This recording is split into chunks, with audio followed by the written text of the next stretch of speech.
Okay, folks, this is Carol Quigley's Tragedy and Hope, Part 4, Analysis. And in this part, we're going to briefly go over the four great revolutions that made Western Europe what it is today, how they developed, and, and the importance of the sequence that they developed in. Here he's going to talk about how the four were developed organically in the core of Western Europe and how they diffused. And later on, he's going to talk about how non-European or non-Western people adopted these quote-unquote revolutions in different orders and the effects that it had on them. So we're going to get started about the agricultural revolution, which is food. And what it did, the reason it was revolutionary, what it did, it kept land that would normally be fallow into production. So instead of having half to 2/3 of your land in production at any one particular time growing food, Western civilization found a way or technique to keep 100% of the land in production. So you had more growing seasons, and you had better yields from your land. So he's talking about how the effect of not leaving the land fallow and capturing the nutritive elements into the soil by crop rotation, growing a crop that if it couldn't be eaten, it could be fed to cattle, which increased livestock and farm animals, increasing the supply of meat and animal products for food. Also increasing the fertility of soil by increasing the manure for fertilizers. And it says as a result, the increase of the quality and quantity of food and the ability to use less people released a whole bunch of people for other things or other productive means. So here it says, it has been said that in 1700, the agricultural labor of 20 persons was required in order to produce enough food for 21 persons. Well, in some areas, by 1900, 3 persons could produce enough food for 21 persons, thus releasing 17 people for non-agricultural activities. In other words, the labor-intensive work of growing food had been conquered. So now that it took less people, less labor, so now these people were released to do other things. And here he's going through the different techniques and where they came from and how they contributed to the advance of the agricultural revolution. And here's another key: organically the agricultural revolution advances made it possible to release people into industrial production. It said by providing the food and thus labor for the growth of the factory system and the rise of industrial cities.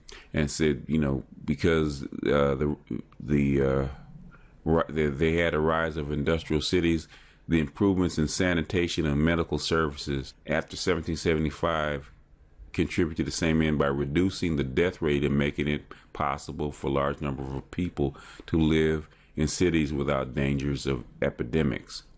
So one thing led to the other. The agricultural revolution led to the release of labor. The excess labor went into the industrial revolution, and because the industrial revolution needed industrial cities or people living in close proximity, the need for medical and sanitation was developed. See, the Industrial Revolution and industrial cities also had you have a need to get the products from one end to another. In other words, the products that the industrial cities, the Industrial Revolution produced had to be transported out of the cities or out of its place where it was produced to other places, and vice versa. What the cities needed, which was food, water, and whatnot, had to be brought in. So you had rails, rail lines for people and goods, and you had roads that brought food in materials into the cities. You also said he had canal that brought in coal for energy. So you can see how organically one step led to the next step. And you see the transportation revolution and the communications revolution shorted the distance between one part of the world and another.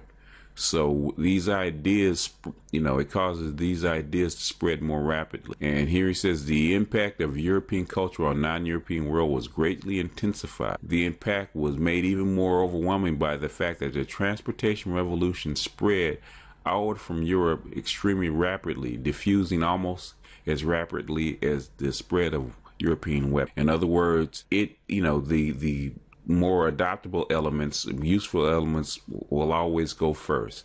So, and the need to transport people in close distances was more important than some of the other things like the agricultural revolution or even the industrial revolution.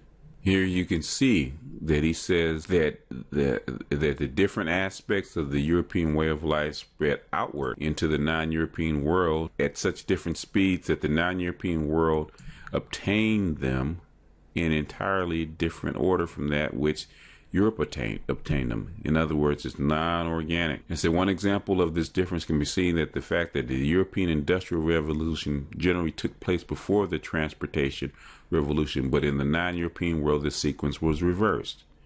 And the fact that it was reversed caused different problems. He said, so that means Europe was able to, since the Industrial Revolution was first, it was able to produce the iron, the steel, the copper, and the building materials for railroads and telegraph wires. But the non-European world wasn't able to construct these. It had to obtain the necessary materials from Europe. They're thereby becoming a debtor of Europe. In other words, it had to get it on credit. Here's another example. In Europe, the agricultural revolution began before the Industrial Revolution. So since it got it organically, one step led to the next. In other words, the increased supply of food allowed the Industrial Revolution to happen because it released people to actually go work in the factories because they didn't need to grow food anymore. The food was they had an excess supply of food.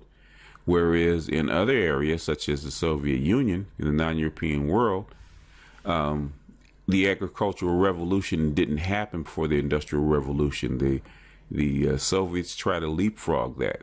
So when they built the industrial cities and put people in the factory and took them off the land, there wasn't an increased supply of food. You had the same amount of food. So the only way that you could actually do this is to change the share of food. So the thing is that since they deemed that the Industrial Revolution was more important, the only way they could do this is on the backs of the peasants. So when they oppressed the peasants and took their food and caused the peasants to starve or do with less to actually feed the industrial system. See, the order of which you get something, when you get something out of sequence, sometimes it can cause severe problems. And here he's talking about, he examined it, says that in Europe, the agricultural revolution served to increase the supply of food 50 years before the beginning of the revolution in sanitation and medical services. So, which decreased the number of deaths, thus increased the number of the population. The two dates for the beginning of this might be put roughly from 1725 and 1775. As a result, the difference is European generally had sufficient food to feed an increased population.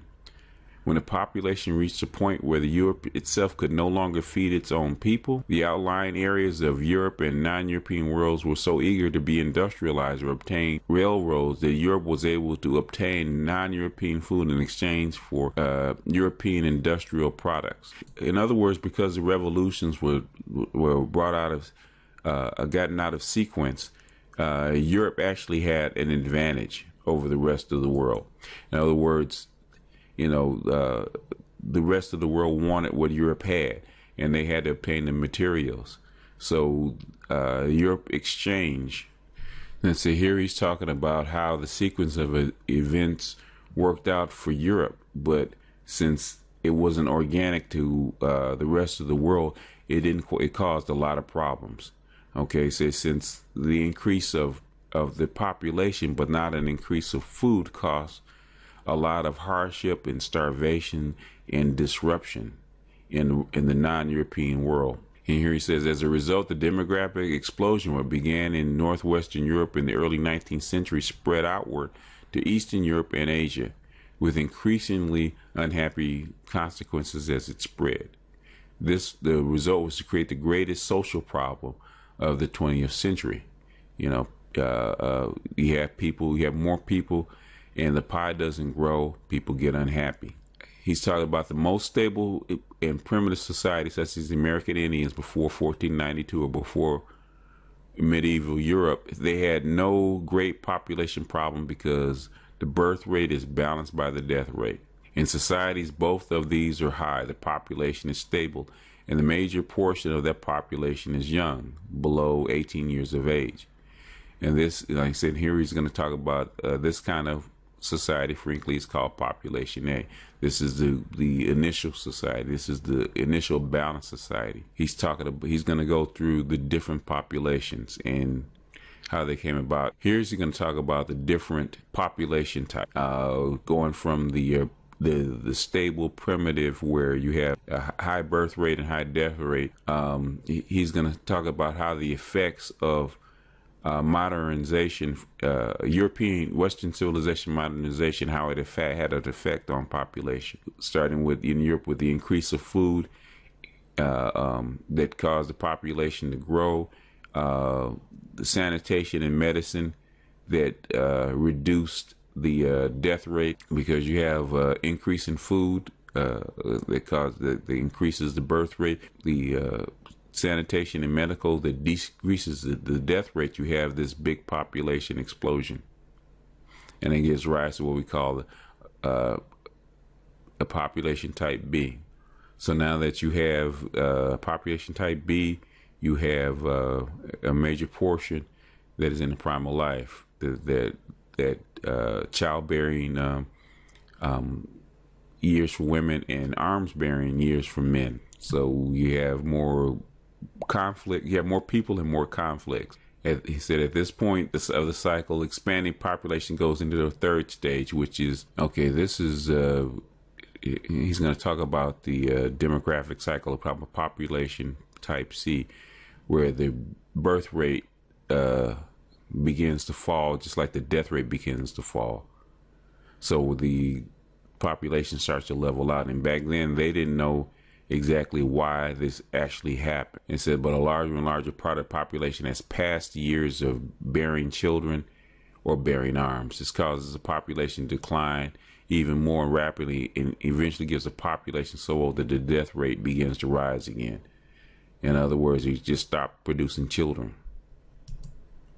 And that's going to lead to the last stage, is the population type D, the stage by a declining birth rate and a rising death rate, and a decrease in population, where you're not going to, you're not reproducing children at the level of replacement. And at the time, it hadn't happened in Europe.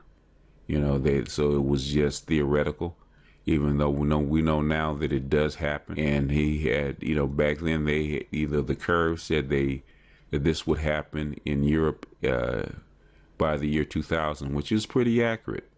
As we know that, Europe, Western Europe and the United States are, below replacement level. They started dipping below the replacement level a little bit before the year 2000. But this is going to end part 4, and we're going to take up more of this demographic and population. He's going to talk about more of this in the next